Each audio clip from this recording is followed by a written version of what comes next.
if you're infected with the Delta variant and if you're unvaccinated, it is highly likely you will be a super spreader. Welcome to the RANE Insights on COVID-19 podcast. I'm Emily Donahue. Let's listen as RANE founder David Lawrence speaks with Drs. Fred Southwick and Bill Lang for our weekly coronavirus update. Fred and Bill, again, thanks for spending time with us. We have a lot to talk about this week. Why don't we start with the two topics that we've been discussing prior to going live, what the data is showing and the advice for institutions that are bringing their workers back in terms of the vaccinated population and the unvaccinated population. David, it's things to me. I still think the data is saying that if you are vaccinated, that you're pretty safe to go out and about and do what you need to do, including going to work. And I don't know that masks make a whole lot of difference in that setting. The Delta variant, I think Fred will talk a little bit more about it. There's some concern about the Delta variant and how much virus, when someone has it, do they put into the environment. But for businesses, the approach that I've been taking is saying, look, we're not at a spot where you want to start backing off on requirements. If you are still having people mask, keep them masking. If you had already a few weeks ago gone to taking the masks off, I don't necessarily think that the data is saying you need to put people back into masks. But this is not a time when I would be backing off. I think we need at least a couple of weeks to get a better handle and better idea on what the Delta variant is doing. Right now, where things stand is over half of all new COVID cases in the United States are Delta. In the Midwest and the mountain states, it's over 80%. In Europe, it's expected to reach over 90% by the end of next month. It's already over 95% in the UK. Putting all that together, I think that what that means is if we're talking about COVID, we're talking about Delta. Any planning that we're doing, you talk about this highly infectious Delta. So that's where things stand right now. Numbers are going up. They're going up just about everywhere, and it's Delta that's driving it. Yeah, Bill, you're exactly right. In 48 states as of yesterday, the number of cases has been increasing. And I just got off being the admitting officer of the day in our emergency room in Gainesville, Florida, and I saw 8 new cases of COVID-19, 3 of which were individuals who had been vaccinated who ended up being hospitalized. And they were over 60, where the immune response may not be quite as strong. And as I was talking to Bill earlier, I am concerned that we know that the Delta variant has a replication rate that is higher within cells. Therefore, it's highly likely, although there aren't studies yet, that the number of virions per ml in the nasal passages are likely to be also much higher. So what that means is if someone is unvaccinated, they come into a room with you and you are vaccinated, there is a risk, particularly if you're over the age of 60, of you getting an infection that is serious enough that you may be hospitalized. Now, whether this is going to protect against fatal cases, time will tell. But this is a great concern, the danger of unvaccinated individuals who are infected with the Delta variant are at high risk for everyone. So you've really got to think of it in terms, there's 3 different modes of transmission. If you have it, people who are unvaccinated, we know, are transmitting it very easily to people who are unvaccinated. In fact, there's pretty good data out there that the 15 minutes and 6 feet is probably out of date now. Transmission from unvaccinated to unvaccinated can happen very quickly. A brief conversation from at a relatively close distance is probably enough to cause a transmission, unvaccinated to unvaccinated. Now, then what about unvaccinated to vaccinated. And that's what Fred was just talking about. People who may not have the best immune system, they're going to be at risk. It would probably take a slightly higher dose, take a longer time, but they're not going to be as protected as they were against the wild type virus. The other thing we don't know though is vaccinated to vaccinated. There have been very, very few reported cases of transmission from somebody who is vaccinated, and for however they caught it, they got infected. But very few transmissions from those people to other vaccinated people, just because it takes more to infect someone who is vaccinated, and someone who is vaccinated does not produce as much virus. So that is protective all around. Yeah, I would agree with Bill. And Israel actually looked at the concentration of the virus in the nose of those who had been vaccinated, and it was 10 to 100-fold, maybe an 1,000-fold lower. So the vaccination does reduce, if you do get exposed, it reduces the concentration of virus in the nasal passage and makes it far less likely that you will spread it to others. What is interesting, though, and I haven't seen any good explanation for it yet, is that while the infection rate seems to be, it is higher for people who are unvaccinated with Delta, they don't seem to be getting sicker at higher rates. It's still, for people who are unvaccinated, it's still that out of everybody who gets infected, and this obviously changes with age, it's about 15% get sick enough to need medical care, about 5% get sick enough to be hospitalized, and then still depending on age, 0.1 to 1% die from it if you're unvaccinated. Now we've been able to affect that with the treatments that we have. The monoclonal antibodies and steroids have certainly impacted the death rate, but if you're unvaccinated, you're still at risk. Yeah, I would agree again with Bill on this. And I actually helped virtually care for 80 patients in a rural area of a hospital in India. And what we did is we started remdesivir at the first arrival to the hospital, because the replication rate of the Delta variant is much higher. And if you can, in any infectious agent, if you've got a logarithmic growth, the sooner you can intervene to kill that infectious agent, the less severe will be the illness. There's every reason to believe that in this case, you want to seek medical attention at the first symptom and sign of COVID-19 and either get monoclonal antibodies or remdesivir to abort the full consequences of this virus. The one worry I have, Bill, and I haven't seen the firm statistics, but the news is reporting that in southern Missouri, they're seeing many more younger individuals who are seriously impacted that are ending up in the ICU, far more than in the previous surge. Hold that thought. We'll be right back. So with all that said, maybe I can leverage some practical advice. The issue that almost every institution, government agencies, schools, private sector entities are struggling with is they have a workforce, a proportion of which has been fully vaccinated, a proportion of which has been partially vaccinated, and some who have not been vaccinated at all. And as they reopen their doors, they want to know what should they be doing. And as you know, some institutions, and Bill, you've been very eloquent on this point, have been saying we're going to require everyone to be vaccinated if they're going to return. You have some very, very good points around that. The big issue here is still people are very reticent to require a vaccination that has not yet been approved for use. It's been authorized, not approved.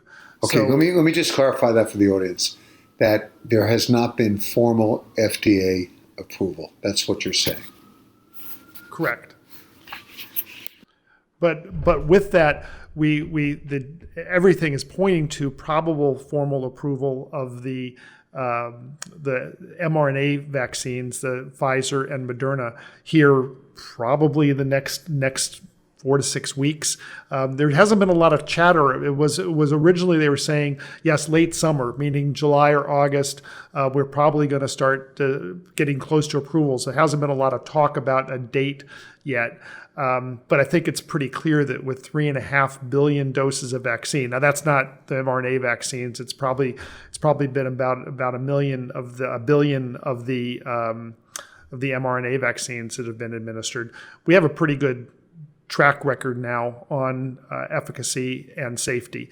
So I would expect that we're going to see the approval process move along pretty well. And then once we have approvals, I think a lot of people will be much more comfortable about saying, yes, we are in fact going to require vaccination in our workplace.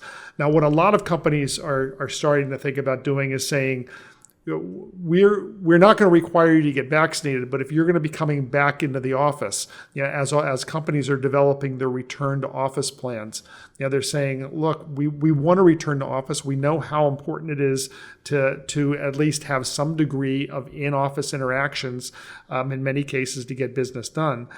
Well, those people who are coming back, the first ones back are going to be those who have been vaccinated. You're not penalized by not being vaccinated, but you're not coming back into the office until you're vaccinated because we have to protect our workforce. Where that gets more difficult is in inherently at workplace types of things, distribution centers, construction. You can't very well you can't work a distribution center remotely. You've got to be in there. Those places are going to they're going to be thinking about either frequent testing programs. Tests have come down for the antigen tests have come down to in bulk $10 a test. So do you test everybody who is not immunized? Do you test them every day? That's certainly one strategy. So I think that people are going to be having to go back to what we were thinking about with some of these testing strategies that we were talking about before we had widespread availability of vaccine. Those questions are going to start coming up again. Yeah, Bill, I agree with that approach. That is, if you're vaccinated, you can come back to the workforce. If you're not, you shouldn't. But in the manufacturing setting where everyone has to be physically present, you're going to have to do testing and screening of all those that are unvaccinated. And they're going to need to be tested fairly frequently, and the frequency really will depend on the prevalence, the activity of disease in your particular region. If it's high, you might need testing daily. If it's low, it might be once a week. It really depends. And then obviously you've got to keep your eye on any symptoms. But the problem, as we know, is that individuals who do not have symptoms, actually in the early phases of the infection, are often the most infectious. And I haven't seen studies of super spreaders, but the concept I would like to promote is that if you're infected with the Delta variant, it is highly likely, and if you're unvaccinated, it is highly likely you will be a super spreader. And the points that I hear you guys making is that even if you are vaccinated, exposure to people who are a spreader means that you too are vulnerable, notwithstanding the vaccination. But we got to be careful about that because the people will hear that and they're thinking absolutes. It's like, why did I bother to get vaccinated? No, is it possible for somebody who is vaccinated to get infected? Yes, it is possible. It is much, much less likely if you are vaccinated. The presence of Delta, if you're around somebody who is not vaccinated and has a Delta variant and they're up in your face, yeah, you do stand a good chance of getting infected. The chance of getting significantly ill in that setting is much, much lower because the vaccination, especially in other than the older people or those who have other reasons to have impaired immune response, generally speaking, people, even if they get infected, if they are vaccinated, are going to do just fine. The patients that I've had have not been sick. they've had basically cold symptoms or just like allergy symptoms, and for whatever reason decided to get tested, and oh my gosh, I've got it.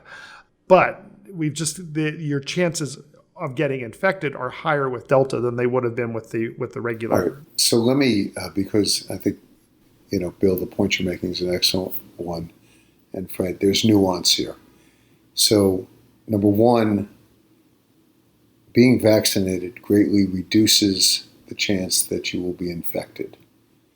It certainly, and even to a greater extent, reduces the possibility that if you are infected, that you will need hospitalization and that the illness will be serious. That when vaccinated people are around only vaccinated people, the chances of any issue arising seem to be relatively de minimis. But the cautionary note that you're sounding as people congregate together, whether it's in the workplace, they're at concerts, sporting events, etc., is around the people who have not been vaccinated and the potential for them to be infected and to spread to other unvaccinated people is a high risk and highly consequential event. And that also, to be around, even if you are vaccinated, to be around those people is a risk that companies and other sponsors should try to avoid. And Fred, what I heard you say, and Bill earlier, is that if you are running a company or you're running a government agency that doesn't require people to be working side by side and everyone in, a manufacturing plant, etc., that the people who should be coming back to work are the ones who are vaccinated, and the ones who have not been vaccinated without penalty for their own safety, but also the safety of others who have not been vaccinated and others who have been vaccinated, that they should not be coming back to the office. Would that be a fair summation? Yes, that's a very good summary, David. And for manufacturing areas where people have to be, to fulfill their job, have to be physically present, I think those that are unvaccinated will need to be tested and continually screened for active disease, because they endanger not only other unvaccinated employees, but they also risk will result in a risk to those who are vaccinated. And also, obviously, one has to keep track of the people that they in turn are in contact with in the event that they come down with this. And for those in the audience who are neither Red Sox or Yankee fans, I can't imagine there are any people out there who are not Red Sox or Yankee fans. But if the game had to be postponed last night because a number of players on the Yankees began to test positive or had been exposed to somebody who had been positive. So to the point you were making, both Fred and Bill, Delta is different. This is spreading at a far more, I'll use the word, rapacious fashion. And so it's a bit of a game changer, and we have to pivot accordingly. And Fred, I remember from a prior broadcast, you had some questions because of the way the Delta variant can spread and the size of the pathogen, whether masks could even be considered effective. And so any update that you guys might have, other than testing on a regular basis, is there a particular type of mask that unvaccinated people should be wearing in light of what we know right now about the Delta variant? Bill, do you have any thoughts on that? The one thing that I have in our hospital now, every healthcare worker is supposed to wear an N95 mask. Those are masks that have to be carefully fit and are tight, so when you breathe in, no air comes around the sides of the mask. It only goes through the mask, and the mask itself has a finer meshwork that really does eliminate inhaling of virions. My understanding, there is a mask from South Korea. I think it's N95. It's a different, but you don't have to be fit tested for, that is almost as effective as an N95. And apparently those are available on the commercial market. But Bill, you may have some other information on this. No, it's just the question of, do we need to start thinking about putting people back in masks? We just came out of that 6 weeks ago now, and now there's a lot of people are asking the questions in indoor environments. Do we need to have masks? There are some governments that are doing that. We know internationally. We know that the UK, they never really backed off. Israel is putting people, you must wear a mask if you're indoors. Do we need to do that throughout the United States? No. And again, it comes down to, this is not a one huge pandemic that acts the same every place. It's a series of linked local epidemics. So if you're in an area where you have rates that are back up in the 25 or greater, which is considered widespread, intense local transmission, then you might want to think about that. But if you're in an area where your rate is still in the low single digits, then it's probably not needed. And again, it's all a matter of risk. And if you're vaccinated, your risk is not zero, but it's certainly much, much lower. Yeah, I agree with Bill on that. And it all depends on how active the infection is in your area. One problem we have in Alachua County is our vaccination rate is about the same as the nation, somewhere around 68%. However, the outlying counties, which are just 15 miles away, the vaccination rates are only 35%. So if those individuals come into our county, then we are at risk. So one of the problems, I think, particularly in areas that have rural counties nearby, all bets are off. And I think you should be more cautious in that setting. It is somewhat interesting looking at the national map and just selectively looking at counties. And you do see where the counties that are having the highest numbers are typically highest numbers per population are in the rural counties. And many, if not most of the urban areas that had huge problems right after the first of the year, they're dealing pretty well with this. And it calls into question of, is this a herd immunity issue? And have the urban counties that had bad outbreaks earlier on, do they have some degree of herd immunity that's helping with that? I don't know, Fred, what do you think on that?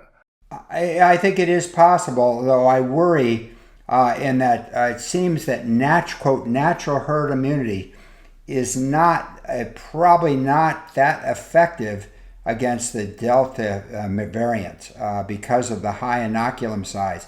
If it's overcoming some individuals who have had 2 doses of the Moderna or the Pfizer vaccine, it's highly likely it will overcome natural herd immunity, which really, in most cases, induces a much less robust immune response to the virus. I think these are great points, and I'm sure will be appreciated. Bill, thank you, Fred, again for sharing the insights and for following the data so closely. Look forward to speaking next week. Thank you, David. Looking forward to talking again. Thank you, David. Dr. Bill Lang is an expert in public health responses to biological incidents, including pandemics. Dr. Fred Southwick is an infectious disease specialist at the University of Florida College of Medicine. Both doctors are part of the RANE Expert Network. Individuals and organizations turn to RANE for risk intelligence that cuts through the hype to focus on what they need to know, what to expect, and what to do. Sign up for our coronavirus solution and get critical information on the COVID-19 pandemic delivered daily. Visit us at ranenetwork.com. That's RANE network.com. I'm Emily Donahue. Thanks for listening.